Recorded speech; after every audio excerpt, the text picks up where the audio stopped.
2 Italian supercars, 1 runway, and a question that the internet has been arguing about for 3 years. One of these machines costs roughly twice what the other one does. One of them carries a badge so powerful, so mythologically loaded, that just seeing it on a car makes grown adults emotional. The other one carries a badge that was once equally legendary, a name that meant racing royalty, that meant Le Mans, that meant Fangio, and then somehow, inexplicably became the punchline of a decade. A brand that lost its way so badly that when they finally built something genuinely extraordinary again, nobody knew whether to trust it. And today, on an abandoned regional airport runway, with imperfect tarmac and gathering storm clouds, we're going to find out which one is actually faster. But this isn't really about which one is faster. Stay with me. Because what this race reveals about money, status, brand mythology, and what we actually value when we spend supercar money, that's the story nobody's telling. Here's a question that should be keeping Maserati executives awake at night. If you built a genuinely world-class supercar or car with jaw-dropping design, a bespoke twin turbocharged V6 engine that you engineered entirely from scratch, a mid-engine layout that rivals anything from Maranello or Stuttgart, and you launched it into a market that had already written you off as irrelevant, would anyone care? The Maserati MC20 is one of the most technically impressive supercars built in the last decade, full stop, and it launched to applause, to genuine excitement, to awards and accolades and breathless magazine covers. And then the world kept buying Ferraris, and Lamborghinis, and McLarens, and the MC20 sat in showrooms while people took photos of it on their phones and walked out the door towards something safer, something with a more reliable mythology behind the badge. Meanwhile, the Ferrari 488 Pista Spider, a car so aggressively, unapologetically engineered for performance that even Ferrari themselves called it track-focused, continued to be coveted, continued to be obsessed over, and continued to be worth more use than it was new. So what happens when you put them on a runway? What happens when mythology collides with engineering? What happens when the underdog has the better statistics on paper? Everything happens. 2 badges, 2 entirely different worlds. Let's talk about what these 2 badges actually mean, because in the supercar world, the badge isn't a decoration. The badge is the product. The badge is what you're actually buying. The metal and the carbon fiber and the engine are almost secondary to the emotional transaction that happens the moment you slide a Ferrari key out of your pocket. Ferrari is arguably the most powerful automotive brand on earth. Not the most valuable, they're not the biggest or the most profitable in purely financial terms. But in terms of cultural weight, in terms of the effect a single prancing horse logo has on human psychology, Ferrari operates in a category of its own. There are hedge fund managers who've waited years on a waiting list to be allowed to give Ferrari their money. Think about that. You have to earn the right to spend $500,000. That's not commerce, that's religion. And then there's the Maserati MC20 Cielo. That roof is made from electrochromic glass that can go from transparent to opaque at the press of a button. The engine, a 3.0-liter twin turbocharged V6 they call the Nettuno, was developed with technology derived directly from Formula 1, pre-chamber combustion. The kind of engineering that sounds like science fiction until you realize Maserati actually built it into a road car, 0 to 100 kilometers per hour in 3 seconds flat. These are not the numbers of a brand that's struggling. These are the numbers of a company that came back from the dead angrier than it left. And it looks extraordinary. There is no honest argument to be made that the MC20 is anything other than one of the most visually stunning supercars currently in production. The proportions are perfect, the butterfly doors, the sculpted flanks. If you showed someone with no knowledge of either brand a photo of both cars and asked which one was from the famous Italian company, there is a real chance they'd point at the Maserati, the race nobody thought would be close. Here's what everyone expected before these 2 cars lined up.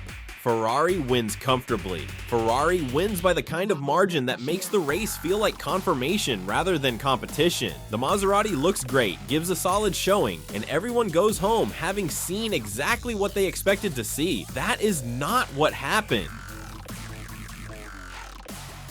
The surface they were racing on wasn't prepared. A regional airport runway, not a drag strip, no rubber laid down, no grip treatments, just raw tarmac that punished both cars for demanding too much from it too quickly. And that detail matters enormously because the Ferrari 488 Pista makes its power in a way that needs to be managed, needs to be respected, needs the traction systems to constantly negotiate between what the engine wants to do and what physics will allow. Off the line, both cars launch. The Ferrari's race mode and launch control system does what Ferrari launch control systems do. It manages the power delivery with this almost supernatural precision, finding grip where there isn't enough, transferring force to the road through a combination of engineering genius and decades of accumulated performance knowledge. And it works. From a standing start, the Ferrari pulls. It moves like something electrical, like something that shouldn't be possible from an internal combustion engine. But the MC20 is right there, dead level through the first phase of acceleration. The Nettuno engine does something remarkable, finding traction on an unprepped surface through pure torque management, staying planted, building speed with a linear aggression that surprises everyone watching. Up to around 130 kilometers per hour, these two supercars, one a living legend, one a comeback story still trying to prove itself, are essentially inseparable. Roofs down, dignity optional. They took the roofs off for the third run because they could, because both of these machines are convertibles. And the whole point of a convertible supercar is that at some point, at some speed, on some stretch of empty road, you remove the barrier between yourself and the universe, and you feel everything. Racing convertible supercars with the tops down is either the most glorious thing in motorsport or completely insane. Possibly both. Definitely both. The Ferrari's V8 with nothing between you and it at full throttle is a sound experience that genuinely cannot be described accurately in words. It has been compared to a WRC rally car under hard acceleration, that savage, immediate, torquey delivery that makes your internal organs feel like they've been rearranged. No turbo lag, no hesitation. You ask for power and the engine doesn't consider the request. It just executes, instantly, completely, with a noise that makes bystanders stop walking and turn around. The Maserati roof down sounds different. Smaller displacement, different character, but not worse. There's something almost seductive about the sound of that V6 working hard. A sound that's sharper, more urgent, like something that's trying harder rather than something that's casually destroying you. It is a magnificent noise. It just isn't a Ferrari noise. And in 2024, in the supercar market, that distinction still matters in ways that feel deeply unfair to Maserati's engineers. The rolling race of both cars from 30 kilometers per hour, full throttle on a signal, tells the same story as the standing starts, but more clearly. The Ferrari finds grip immediately and pulls with a violence that leaves the MC20 fighting wheel spin through the first two gears, clawing for traction that the unprepped surface keeps refusing to fully deliver. By the time the Maserati sorts itself out, the gap is already there, already established. Ferrari wins again, and yet nobody watching felt like the Maserati was embarrassed. That's the strange, complicated truth at the heart of this whole encounter. The problem nobody wants to say out loud.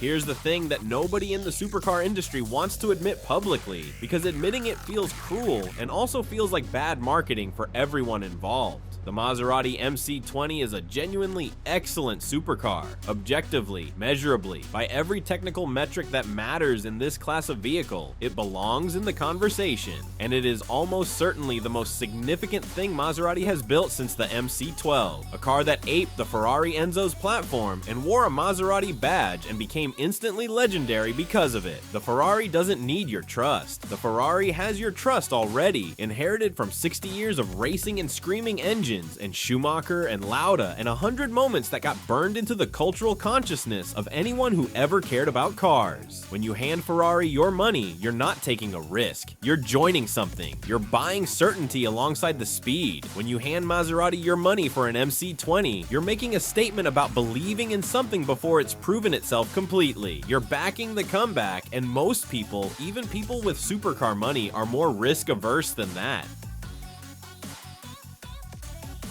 What this race was really about. Here's what you actually witnessed in this race. Beyond the result, beyond the lap times and the traction battles on an imperfect runway, both theories are valid, both create extraordinary machines.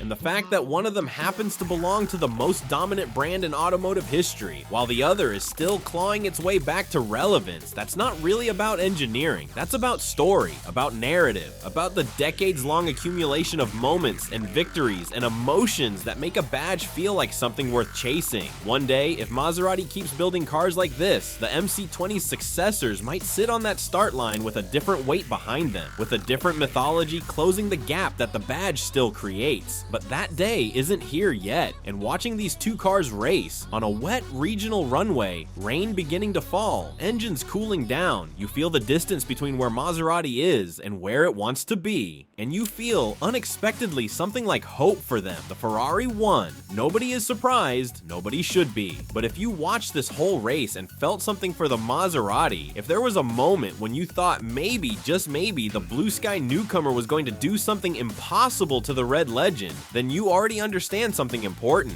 You understand that speed isn't the whole story, that brand mythology is real and powerful and sometimes unjust, that a car can be objectively remarkable and still be overlooked because of a badge that carries baggage nobody earned in this decade. The Maserati MC20 Cielo is one of the most beautiful, technically ambitious supercars of this generation. It deserved a closer race, and in many ways, on many surfaces, it would give one. But there is a reason the prancing horse commands the premium it commands the devotion it commands the waiting lists and the emotional investment and the tears at retirement ceremonies. I think they deserve the chance. And if you haven't subscribed yet, look, I don't do generic car content. Every video on this channel is about the stories behind the machines, the psychology of why we love certain cars, the drama and the history and the moments that make this industry genuinely one of the most fascinating things humans have ever done. Subscribe and stay. The next one is something you genuinely won't expect. Ferrari versus Maserati, legend versus comeback, red versus blue. The runway doesn't lie, but sometimes the runway misses the point.